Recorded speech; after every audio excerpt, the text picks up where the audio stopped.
Kini bedo ng'ato ka ng'ato yudo kama mako, bedo mana kony, bedo mana kod meaning, bedo mana kod hope. Kaka ma ng'ato mako no, reflect e gima timo on a daily basis. Nika awok adhi tich, ka idho matatu, instead of chulo matatu siling apar, abo chulo matatu siling aboro, nikech cost of living odok piny. So one, from a rights perspective, one ango national unity contribute to daily lives majid lead. But kain gima ok contribute to daily life, kain gima konyo mana ji matin, to national unity then does not make any sense to a normal mwananchi. Yeah. Ero kama na yenya. Nyakora Ramogi wangi thuolo ni yana mono medhia ne wana matimore od bura. Penjo, ipenjo, ewi orak mara adani. Sani Opiyo Wandayi loso kaine nyim komiti, mochung'ne teko kod modhi mar od bura. Wawinjane. Phase 1, of course, involved documentary review. That's what we call desktop review of all soft copies of the documents that a proponent provided to demonstrate their technical, legal, financial, and logistical capacity to undertake similar projects.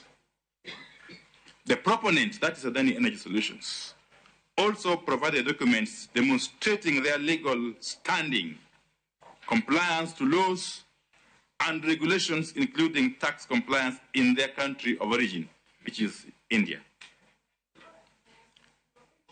This particular phase of due diligence was during the evaluation of the PIP, and it extended to the later stages. But at phase 2, Honorable Chair,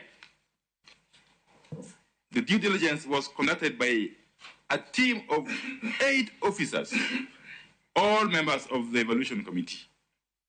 From Ketraco, the directorate, okay, who traveled to the proponent's country of origin for the purpose of verifying details provided by the proponent during phase 1 of the due diligence. Okay? What am I saying in short? Is that at the end of the day, after those 2 phases of due diligence, the contracting authority, that is Ketraco, was of the view that the proponent passed the test, was of the very considered view that the proponent passed the test following those 2 phases of due diligence as provided for under Section 41 of the PPP Act. We had no knowledge of any other adverse matters that could have come to light, maybe now or some months or weeks earlier. And therefore, we are proceeding on the basis of the outcome of the very rigorous due diligence exercise that was undertaken by the contracting authority in line with the law. So, the question is,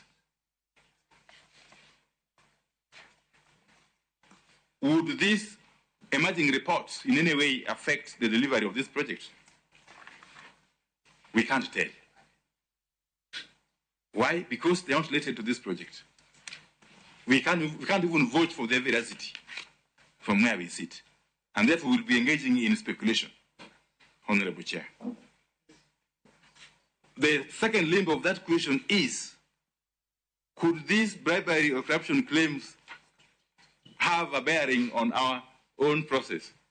To my knowledge, Honorable Chair, there has been no case of corruption or bribery insofar as this PIP of Adani Energy Solutions is concerned, up to now, up to this very moment.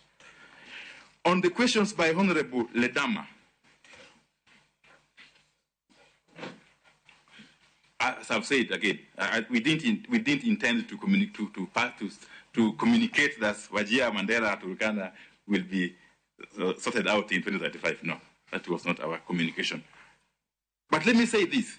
There's this notion that Africa 50, or the consortium of Africa 50, and other possible proponents are cheaper than any energy solutions. Honorable Chair, if you were to propagate such an argument, you would be comparing oranges with, I think, mangoes. Nyakora Ramogi mano wach madhi nyime Chris Owino ntie kanyo kendo luweyo